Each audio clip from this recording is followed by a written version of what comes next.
అంటాడు స్వామి. భూతాలు ప్రేతాలు ముసురుకోకుండా, పురుగు పుట్రాలు ముట్టుకోకుండా, అమ్మ కాపుండేదయా బతుకు నిండా, అమ్మ కాపుండేదయా బతుకు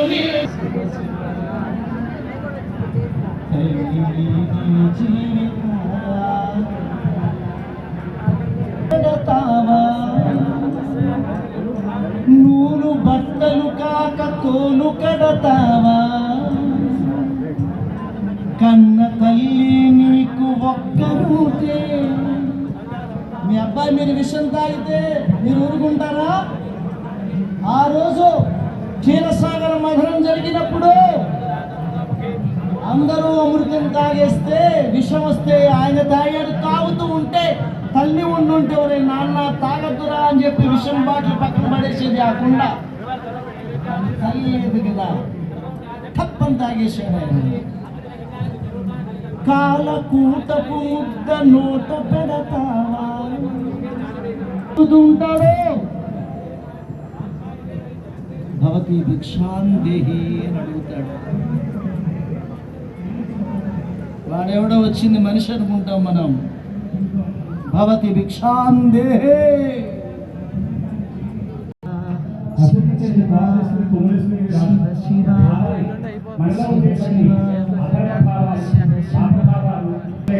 ఇంత ఓపిక మీరు కూర్చుని కళ్ళు మూసుకున్నావు పర్వాలేదు, కనులు మూసుకున్నావు పర్వాలేదు. అక్కడ చూడగానే వెంకటేశ్వర గుడికి వెళ్తే కళ్ళు మూసుకున్నట్టు ఉంటుంది. కానీ నాకేం అభ్యంతరం లేదని అలా ఉంటే, కనులు మూసుకున్నావు పర్వాలేదు, శిలగా మారిపోయావు పర్వాలేదు, శిలగా మారిపోయావు పర్వాలేదు. మనసు రాయి చేసుకోకు గోవిందా, కనులు మూసుకున్నావు పర్వాలేదు, చెవులనైతే మూసుకోకు గోవిందా, శిలగా మారిపోయావు పర్వాలేదు, మనసు రాయి చేసుకోకు గోవిందా. కనులు మూసుకున్నావు పర్వాలేదు, చెవులనైతే మూసుకోకు గోవిందా, శిలగా మారిపోయావు పర్వాలేదు, శిలగా మారిపోయావు పర్వాలేదు, మనసు రాయి చేసుకోకు గోవిందా. మా బాధలు ఎప్పుడు నీవు వింటే చాలు, మా బాధలు ఎప్పుడు నీవు వింటే చాలు, అంతటను ఉంటానని అంటే చాలు. కనులు మూసుకున్నావు పర్వాలేదు, చెవులనైతే మూసుకోకు గోవిందా. కోట్ల మంది భక్తులు నిన్ను కొలిచేవారే, కోట్ల మంది భక్తులు నిన్ను కొలిచేవారే, పాటలు పడుతూ నీ కొండకు నడిచేవారే, తన్మయమున నీ పేరును తలచేవారే. గోవిందా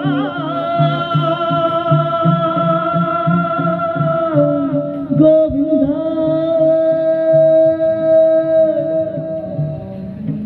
తన్మయమున నీ పేరును తలచేవారే, తండ్రి మము కావుమని కొలిచేవారే.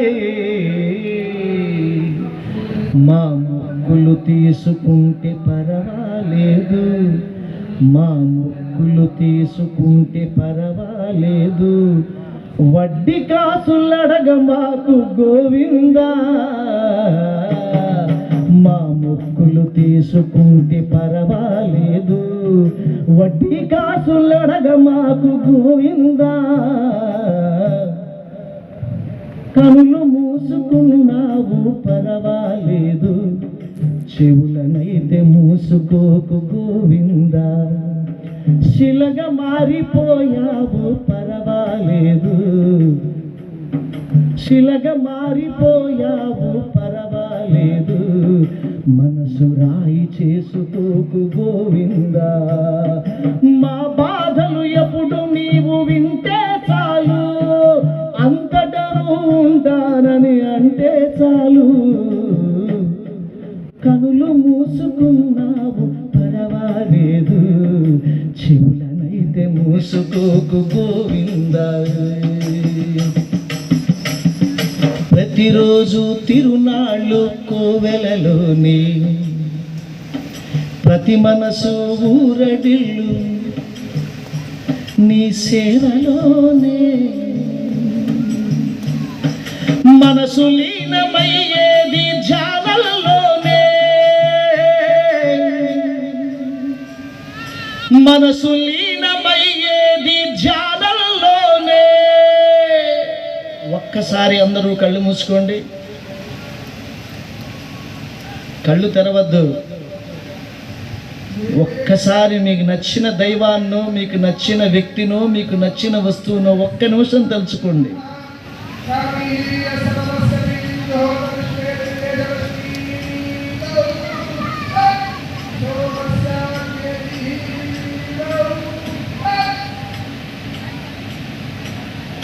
మనసు లీనమయ్యేది ధ్యానంలోనే, మనసు లీనమయ్యేది ధ్యానంలోనే, బ్రతుకు ధన్యమయ్యేది గానంలోనే. ఉత్సవాల ఊరేగితే పరవాలేదు, తిరుమలలో ఎన్నో ఉత్సవాలు జరుగుతాయి, నువ్వు ఎలా ఉన్నా పర్వాలేదు స్వామి. ఉత్సవాల ఊరేగితే పరవాలేదు, ఊరేగి సావే. ఉత్సవాల ఊరేగితే పరవాలేదు, కాస్త మరవ మాకు గోవిందా,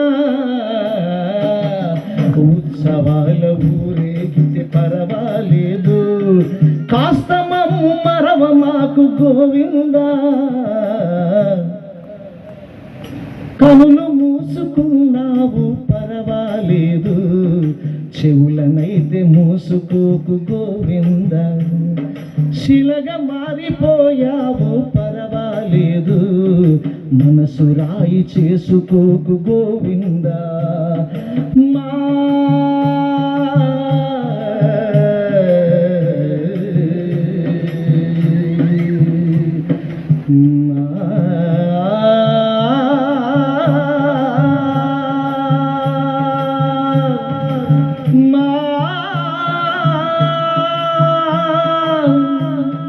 మా ప్రార్థన నీవు వింటే చాలు,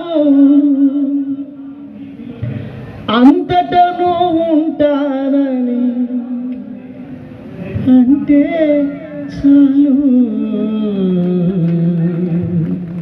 గోవిందా గోవిందా గోవిందా.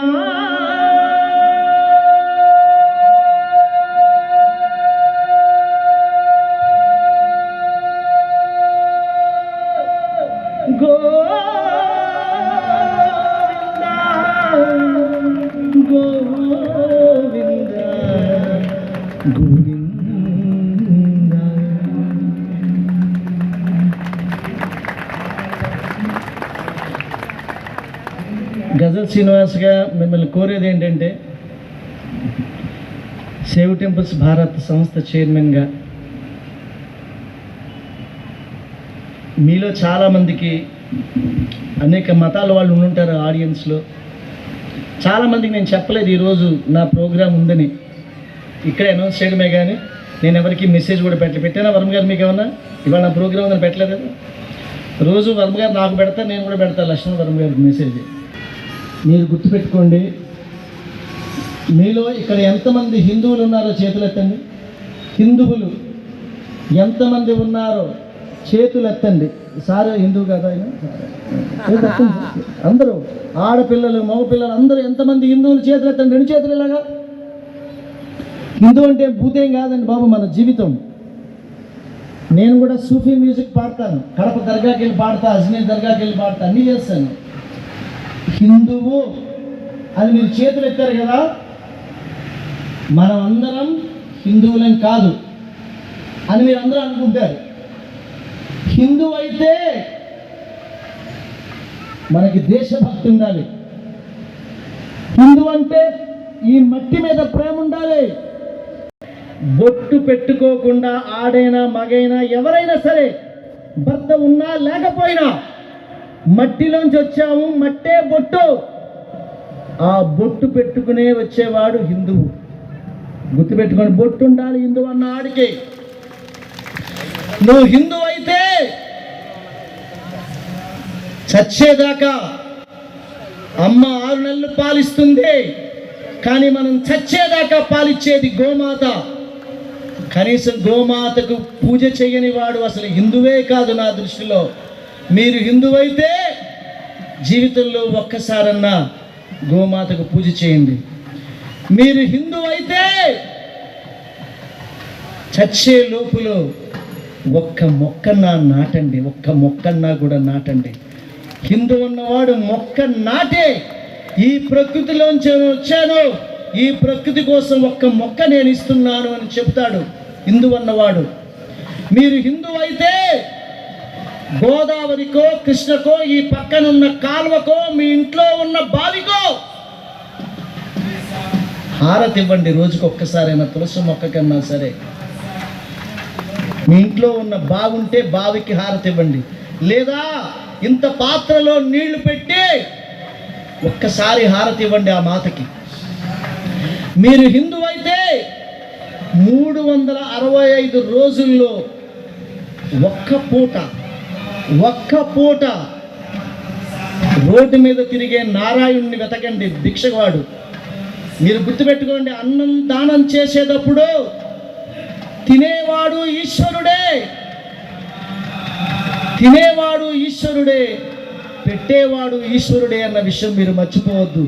ఇచ్చిన చేయి తిన్న చేయి ఈశ్వరుని హస్తమేనోయి అన్నాడు. అదే అన్నదానం. అన్నదానం చేస్తే సర్వ దేవతలు వచ్చి కూర్చుంటారు అక్కడ. మీరు జీవితంలో ఒక్కసారి కూడా అన్నదానం చేయకపోతే మీరు హిందువే కాదు. అన్నార్తుల్ని పోషించాలి. 10 commandments ఫర్ ఎవరీ హిందూ.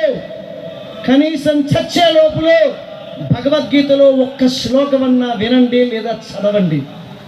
చచ్చే లోపల ఒక్కరోజైనా ఏదన్నా గుడికెళ్ళి ఒక్కరోజన్నా సేవ చేయండి.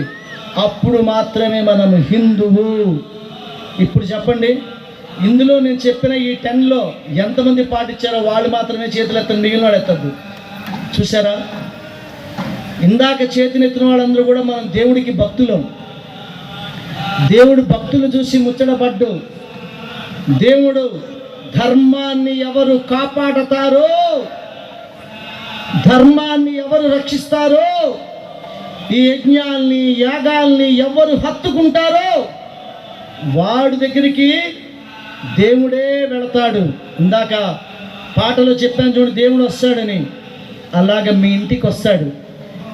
ఇవాళ నుంచి మీరు గుర్తుపెట్టుకోండి, చచ్చే లోపులో ఇందాక నేను చెప్పిన హిందువులు అని అనుకుంటే ఇది చేయమని నా కోరిక. చిన్నప్పటి నుంచి నేను పొద్దునే లేచి నా దినచర్య చెప్పిన, పొద్దున్నే నిద్ర లేవగానే ఫోన్ తీసి మా అమ్మ నాన్న ఫోటో చూసుకుంటా, శిరస్సు ఉంచుతా, మట్టికి ఇలా దండం పెడతా, గబగబా బాల్కనీలోకి వెళ్తాను, అక్కడ వాటర్ తీసుకుంటా. సూర్యుడు ఎదురుగుండా ఉంటాడు, బాల్కనీలోంచి ఇలాగా ఆయనకి నేను ఆర్ఘ్యం ఇస్తాను. ఇలాగా, స్వామి నువ్వే ప్రత్యక్ష నారాయణుడివే, ఈ సర్వ ప్రపంచం మూవ్ అవుతుంటే నువ్వే నాయనా అని దండం పెట్టి నా దినచర్య ప్రారంభిస్తాను. మీరు చూసారో లేదో, నేను యజ్ఞం కన్నా గోవుకి ఎక్కువసార్లు దండం పెట్టాను. ఇందాక ఆ గోవు అంత తపశక్తి కల గోవు. ఆ గోవుని ఎంత పూజిస్తే మీ జీవితం అంత పూజనీయమైనది అవుతుంది అని మీకు మనవి చేసుకుంటూ, చాలా ఎక్కువసేపు పాడాలి కానీ నా వల్ల కాదు. మరోసారి మనం అందరం ప్రత్యేకంగా నా కార్యక్రమం ఏర్పాటు చేసి మీకు వినిపిస్తానని మనవి చేసుకుంటూ సెలవు తీసుకుంటాను. ఓం నమ శివాయ. గట్టిగా చెప్పండి అందరూ, ఓం నమ శివాయ.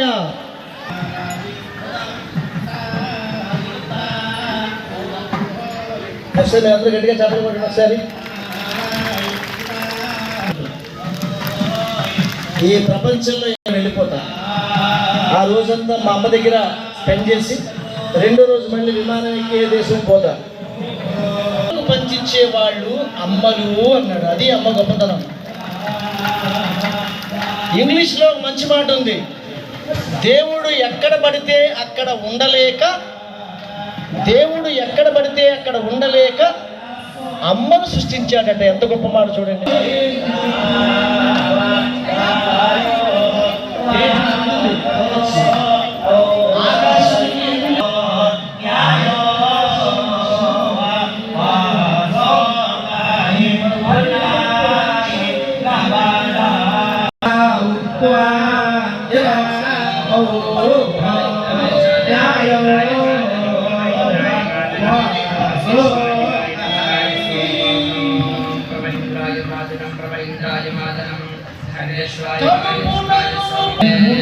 రికార్డులు చేశారు. 150 భాషల్లో పాడిన